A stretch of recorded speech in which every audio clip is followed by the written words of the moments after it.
The Breakfast Club, bitches. Who's Donkey of the Day today? Well, Donkey of the Day for Tuesday, February 7th is one of the most heartwarming donkeys I've heard in a long time. Okay, now today's donkey is only 13 years old, so he's a juvenile, and his name hasn't been released, okay? I don't have a problem with that because public shame and ridicule isn't what this boy needs at 13. He needs discipline, love, and based off the crime he committed, probably some psychotherapy. No, not probably. This young man needs psychotherapy. Trust me, if I had gotten psychotherapy at 13, I wouldn't have made a lot of the mistakes I made, okay? Young brothers just be needing attention and guidance, okay, and an outlet to express our frustrations because when we don't get that attention and guidance, we can tend to make poor decisions. And that's what happened to this 13-year-old young man. See, he decided to put the pistol to the pastor.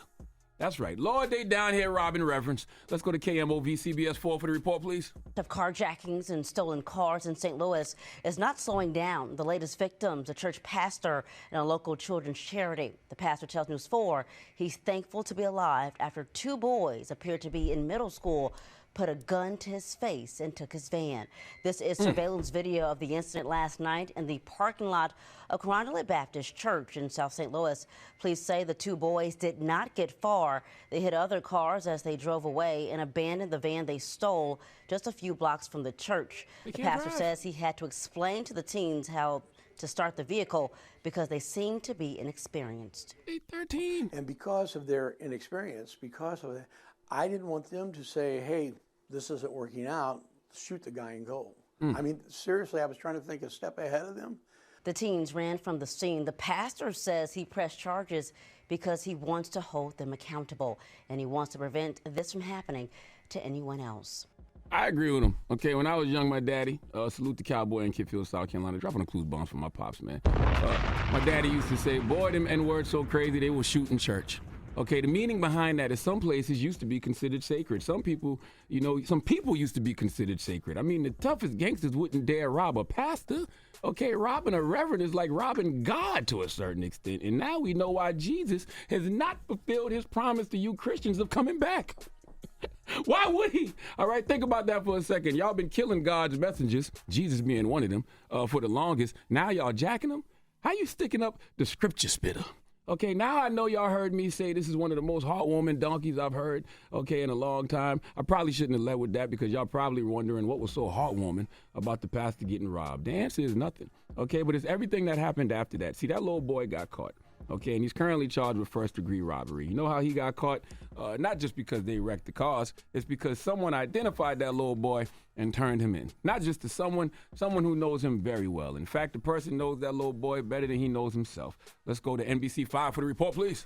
New details tonight about a 13-year-old accused of pointing a gun at a pastor's face and then stealing his car. Today, we learned the teenager's mom is the one who turned him in. Today, that teenager faced a family court judge, and 5 on your side's Justina Cornell's in studio right now to explain what's next. Yeah, Mike and Ann. So the 13-year-old boy, his family, and the victim of the crime were all in court today. Now, Pastor Mike Coleman with the Carondelet Baptist Church learned that the 13-year-old boy will stay in custody for the time being.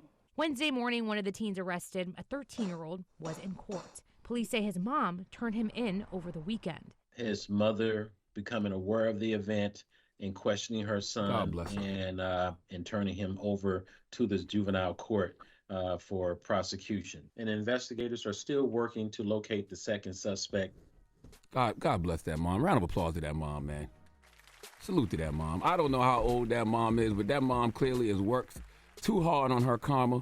She has clearly cleaned up her sins, been baptized, give her tithes and offerings. She clearly has done everything she needed to do to get into heaven, and she is not about to lose her blessings fooling with this little human who came out her vagina, okay? She is not about to be an accessory to his holy heist. Now, is this an example of gentle parenting or conscious parenting? Because gentle parenting is the parenting style that's composed of empathy, respect, understanding, and boundaries. Conscious parenting is about letting go of, parents' ego, desires, and attachments. So which one is it? Conscious parenting, gentle parenting, or is this simply, find somebody else to do it parenting, okay? And when I say find someone else to do it, this means that as a mom, she probably has done so much to keep him out this position, but that little hard-headed boy won't listen, okay? She probably been telling him, you're going to end up in jail or dead if you keep going down the path you're going down. And now look, jail at 13 because you out here thieving for offerings, Okay, so now I done did all that I can do. Now I'm letting the system put some fear in you, okay? If one does not discipline a child, he or she will never learn obedience and good manners. In this case, if mama don't turn this 13-year-old boy in,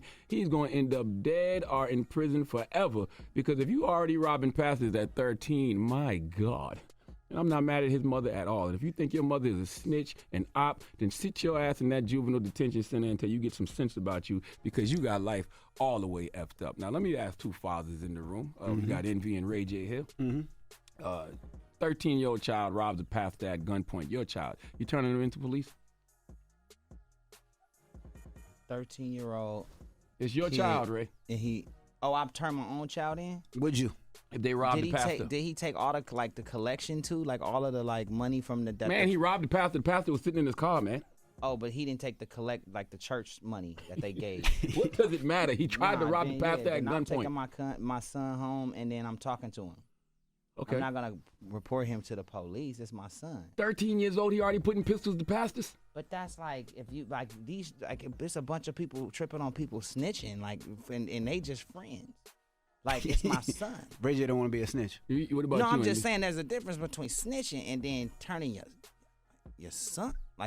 That's over. I'm not turning my son in. That's not over turning yours snitching. in? That's No way. that's a different word. He didn't kill nobody. He robbed him. I'm gonna beat his ass. I'm gonna make robbed him with a pistol now. I'm gonna make him bring that But was stuff it a back. real gun and was it loaded?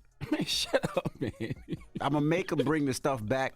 We gonna leave it at the pastor's door, and I'm gonna beat his ass. But I'm not turning him in. What did he take from him? He robbed. I guess he took his listen, money or whatever. if they don't learn the consequences of their actions, right? You know it's only going to escalate. If they already putting the pistol to the pastor at 13, I'm not turning my son in and What letting my son did the go to jail. pastor have that made him rob him? What did he take from the He had a pastor? gold chain, Ray. I don't know. Yeah, You get what Raycon I'm saying? headphones. But you yeah, get me? Raycon headphones. The narrative is not all the way there. He was just saying, he robbed the pastor for what? Jesus. What did he get from the For pastor? What did Jesus. the pastor have in his pocket?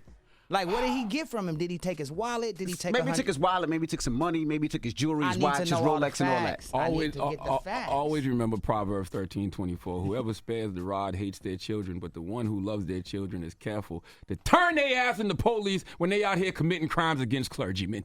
Please let Remy Ma give this little 13-year-old juvenile who robbed the reverend the biggest hee-haw. Shout out to Remy Ma. I want to do this show with you, Remy, and we got to get on the phone. Would you turn in your child? I don't know.